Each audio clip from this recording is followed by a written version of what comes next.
video, Steven? Dude, he scores like every game. Every LFR is the Nylander video. The one about his brother signing! They signed his brother? They don't have Wi-Fi in Nova Scotia? What's wrong with you? Let's go! Do you have a humiliation kit? This is all I ask you to do. I'm having a great finger flick. You're allowed to show up. This team is ruining my life. I'm taking crazy pills. With you, wherever you are, welcome to LFR. Victory puppies, Iggy. 1 for each Nylander. 2 for 2. Oh, yeah! The Toronto Marlies might just be one of the best teams in the NHL. Leafs win 3-2 over Utah. No, I don't like it. Like, it's not Utah that I don't like. Utah's fine. I don't know enough about Utah to not like it. We should not all be judged by the reality shows that are filmed in our state or province. But it's always, oh, the Boston Bruins, the Montreal Canadiens, Utah. Okay, I'll do it properly. Leafs win! There it is again. 3-2 over Utah HC. Still weird. It's not because they're new. That's weird. That's not what hockey teams are called. Not here. I need you and the Yeti to shut up and kiss. We all know it's gonna be Yeti, and we can even rule out it being some stupid local animal that everyone does. Like, oh, the official bird. You know how places do that? I just Googled it. This is the most pathetic thing I think I've ever seen. I Googled bird of Utah, and the bird that came up is the California gull. Utah's state bird is it's not even, Utah's state bird is commemorated as the seagull. More accurately, the California gull. Get humans to write stuff! Not only is the state's bird a seagull, but it's named after another state! I'm not doing any of this to insult Utah. I'm saying call them the Yeti! They didn't have enough time for the jersey. I know that! I'm just letting my opinion be known. So, Utah HC, it's their first ever game against the Toronto Maple Leafs. No, they are not the Arizona Coyotes, Phoenix Coyotes, or anything to do with Coyotes. Leaf fans are like, well, gosh, I hope my team wins because there's so many injuries. And Utah fans who just got here are like, oh, that must be so hard. Because what did Utah do over the summer? They beefed up their decor. Season begins, half their top 4 goes down, and that's shot. Utah season hasn't gone great so far. They're below 500, but they're doing okay. Everyone in the West right now is basically a hot week away from being in a playoff spot. This is a team looking to find their place in the league, looking to build their identity, and you could see pieces of that in this game. It was a good game. Highlighted by Alex and William Nylander becoming the 5th ever pair of brothers to play a game, the same game, for the Toronto Maple Leafs. Jesse Blake asked me to name the other 4 pair of brothers without looking it up, and I got 1, the Inachek brothers. The rest are Art and Busher Jackson, Barry and Brian Cullen, and Don and Nick Metz. If you want to seem like a real hardcore fan in front of your friends, be like, yes, the Mets is, let's go Mets. I'm not ashamed to admit, I don't know who those people are. This seemed inevitable, didn't it? I know I didn't make a video on it. Alex signs an AHL contract and he joins the Marlies out of camp. Says he got NHL offers, but opted to go to Toronto. And I mean, yeah, he had 11 goals in 23 games with the Blue Jackets last year.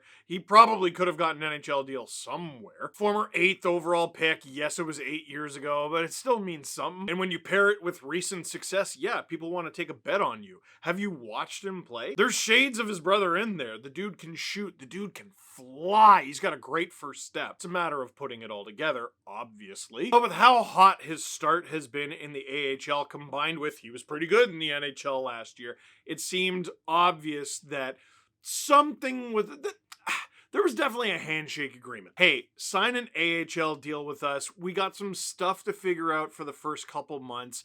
And if we need you, we'll come calling. That took like 2 months, less than, actually. Brad just goes, hey, Alex, we have no forwards left. Alex turns around and goes, I know. Brad goes, boo, where the hell did you come from? And Alex tells him, dude, we practice in the same building. He joins the team. We're all excited about it. But then these guys we've never seen before and their jerseys are kind of cool came to town. And oh yeah, there's a game to play tonight. We haven't done one of those in like a while, right? And you could tell right out of the gate. Like, it's good to be rested. It is. but you do get rusty. Rest and rust, there's only one letter's difference. You know, some stupid coach, some insufferable coach pulls that out all the time. And by the end of the first period, it would be Utah scoring first. It was on the penalty kill, and it wasn't a great penalty. Jake McCabe just screwing with his opponent's stick, which happens every shift. And every time your penalty kill allows a goal, I mean, there's probably something the penalty kill could have done better. This was just beautiful. It's a goal from Sergachev, who you forgot played there, Dylan Genther, who's been great, and if you've been playing fantasy hockey, you already know about him, and Logan Cooley picks up the goal off the deflection. They just move the puck crazy, and Wool doesn't have a chance on that. No one has a chance on that. That's just a well-executed goal, and the Leafs are down 1-0 after one. We don't like that. Second period comes, and the Leafs are so funny. They are genuinely funny. Dude, everyone's hurt. Everyone's off the top of my head. Matthews, Domi, Pacioretty, Kampf. Oh my god, how could I forget? Nyes. There's probably people I'm forgetting to name. Key people. Steve, how could you forget that person? I don't know, I just did. And every time we're like, all right, some other forward's gotta come in and they gotta step up. And nearly every time, the core guys are like, what if we just did it? John Tavares, you silly goose. He passes this puck to Mitch Marner from bleeping Narnia. The distance between John Tavares and Mitch Marner when he passed this could honestly take 20 minutes to cover in traffic if you're in the downtown core at the wrong time. Marner gets a breakaway. Marner shoots. We love when Marner shoots. Keep doing it. And Marner scores 1-1.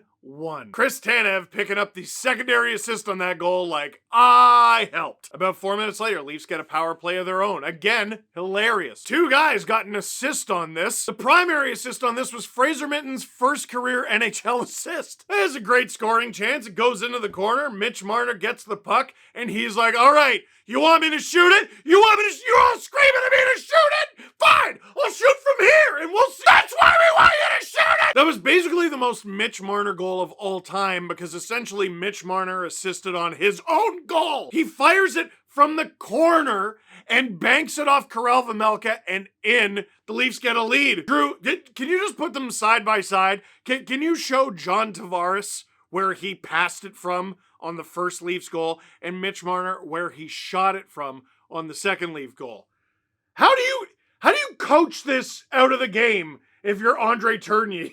How do you be like, guys, here's how we avoid this next time? I don't know. I think that's just really good players being wizards. And then a little over a minute later, William Buddy. This dude honestly might screw around and score 50, and it's the defense that leads to offense. Willie, we love to see it. He gets a breakaway. Are you going to catch him? Lol. Vejmelka's like, I'm not going to do the thing that every goalie does. And then his five-hole's like, good morning. Here's a little puck for you. Nylander's 14th goal of the season, and all of a sudden the Leafs have a 3-1 lead. And after a slow start, the Leafs are running it up on Utah. Then Utah turns up the rat. They were mean and nasty and chippy, and I think it was Riley went after Logan Cooley, and 3 dudes converged on him, and the ref's like, that's fine. Sometimes refs act like their whistle only has a certain amount of whistles left in it, like a dying iPhone. Hey man, this guy slashed me in the face like his stick was a battle axe, and I need 40 stitches. Can you help? I could, but I'm at 5%. And that's when you see, in that timeout, in those scrums, in the chippy instances in this game,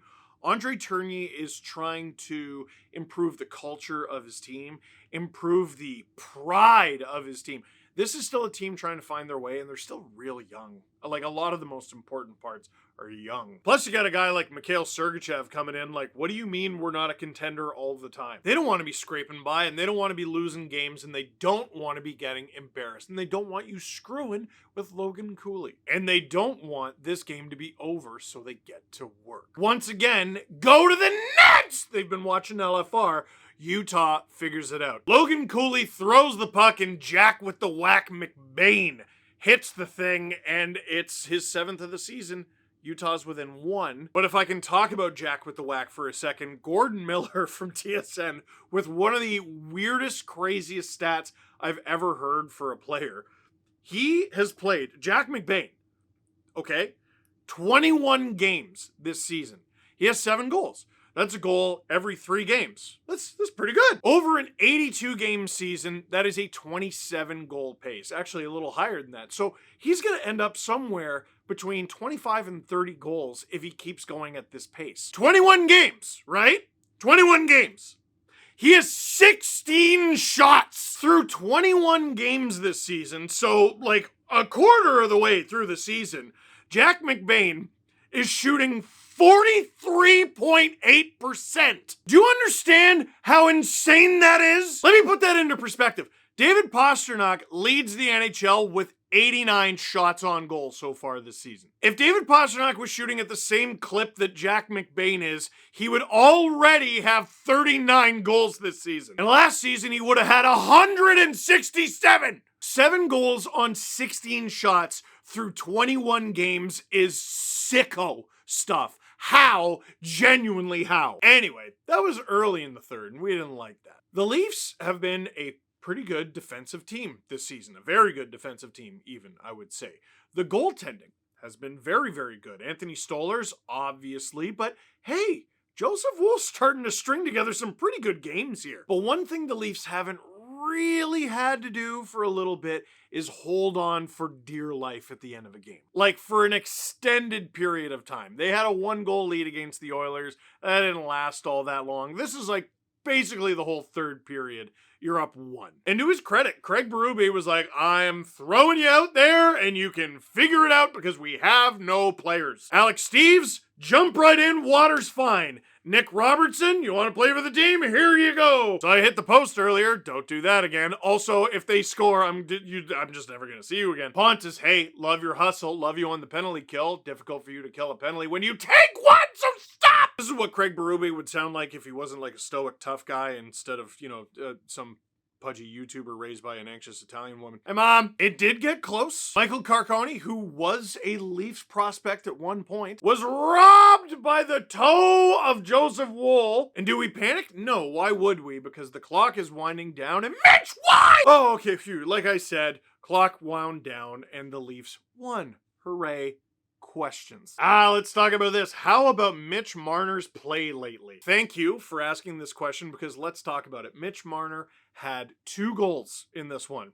Both nice goals. Well, I mean, you win a game 3-2 and you score 2 goals. You were a pretty big part of your team's win. And he's out there killing penalties. And he's out there in the last minute. And could he have cleared the puck in the last minute? Yes. Did he fail to do so? Temporarily. He failed to do so, and then he made up for it. And the part of this game that bothered me the most wasn't the, poor start, or it wasn't guys taking penalties or wanting more of certain players. I mean, Nick Robertson hitting the post. That was the eyes rolled to the back of my head. But Marner was beating himself up. He was beating himself up after that game. I thought he might have been upset about a penalty that wasn't called. And then I was watching, I'm like, oh no, he's beating himself up for not getting that puck out. And you watch the replay back, and he is a big part of getting that puck out. Yes, after making a mistake, but then he made up for it. You scored 2 goals! And listen, he wants to win. He wants to win, and he wants to win here. He wants to be the best player he can be, and if he wants to be the best player he can be, then yeah, he can't be making those mistakes. I understand that. He's holding himself to a high standard. I will say this. People are really hard on Mitch. I'm really hard on Mitch. A lot of people are really hard on Mitch because we know what Mitch is capable of. Mitch knows what he's capable of. Mitch, go easy on yourself. I was talking to someone earlier tonight, and the question was, is this the greatest stretch of hockey of Mitch Marner's career? We both agreed that it is. This is the best stretch of 200-foot Mitch Marner hockey we've seen. The playmaking. And like without the best goal scorer in the world to pass to, by the way. The shooting. The penalty killing. The skating. The poise. The decision making. The leadership in absence of Austin. And the feistiness. This dude, like, it's not hitting, although he is doing more of that. It's using his body to protect the puck when he has it and take the puck off guys when they have it. He's not just fishing with his stick. He's in there getting after it. Dude, coaches rely on players like Mitch Marner, but I think Craig Berube has been extremely good for this player. This is the best he's ever looked. Now, don't get sucked in by regular season performance. Regular season performance is all I have in front of me right now, okay? It's November. That's all we have to go on. This, right now, at least in terms of the regular season, whatever, this is the best Mitch has ever looked. Could you be better? Could you be perfect? You can try. You'd be the first person in the history of humanity to ever pull that off, Mitch. Go easy on yourself. You're one of the best players in the league right now. Keep it up. Can you start a bake sale or car wash with proceeds going toward buying Robertson a goal? Man, dude, guys are going to get healthy, and at some point the party's going to be over. I really do feel like Craig Berube is being very fair with this player. Like Robertson, he's been scratched for what, 2-3 games so far this season? Considering how much other guys have been scratched, like, that's not bad. Considering he has, I think, 1 point, that's not bad. He keeps getting put on the power play despite not scoring. It's not bad. Nick Robertson is all heart. That guy goes out there every shift and tries so gosh darn hard, and it doesn't always work out. And it's often not working out. And you just want to see it work. You just want to see it work for him. You want to see him get a dumb one. I still believe, after a quarter of a season, that Robertson is the kind of player who could get 1 goal and then it's just rocket fuel for him. He's running out of time. It's a unique situation where a lot of guys are still out. Nicky, you got to bury some, bud. Keep up all the other good stuff you're doing, but you got to bury some. And let's end on this one. This is a great one. By the way, I'm taking these questions on Blue Sky because I really enjoy it. Best Leafs goalie tandem since blank. And then there was a response. Belfort Telquist? Joseph Schwab? Yikes, those are names I have not spoken in a long, long time. So, Joseph Schwab is like not a tandem. That's Curtis Joseph and his backup, who showed up sometimes. And there's Belfour, and Michael Telquist, played a little bit more. But, like, what you got there is you have Curtis Joseph, who's the clear starter, and Schwab, who might have played more than the team wanted him to because Joseph got hurt. The correct answer, this is the best tandem the Leafs have had, I would say, since at least Reimer Scrivens in the 2013 season. Skipping over Jack Campbell and Freddie Anderson, like those two both played some really, really good hockey as Leafs goalies. It was so rarely at the same time, though. That's the problem. Really, Stolarz and Woll are going to be defined by what they do over the course of the whole season and down the stretch. And can they compete for the division? Can they compete for the President's Trophy? And then who gets to start in the playoffs? That's what they're going to be defined by. And that's how we can better answer that question. But this is the most confident I've been, game in and game out, no matter who's in net, forever. You don't have to look at the schedule anymore. You know what the real answer is? McElhinney was so good. You would worry a little bit because the Leafs were terrible on second half of a back-to-back. That didn't have anything to do with McElhinney. It's how often over the Matthews era have we had to go, ooh, but who's playing? Dude, I don't care who plays. Do you? Woll, I think that was 2 in a row for him. All right. Stolarz can play the next game. All right. It does not matter to me in the slightest who plays. Game 1, if the playoffs started tomorrow, yeah, I'd probably go Stolarz. He's played more this season and he's played really well. I don't care. They're both great. It's so... like, don't you feel your shoulders being shoulders when those two are out there? The tension just melting away. It's so nice having 2 good goalies.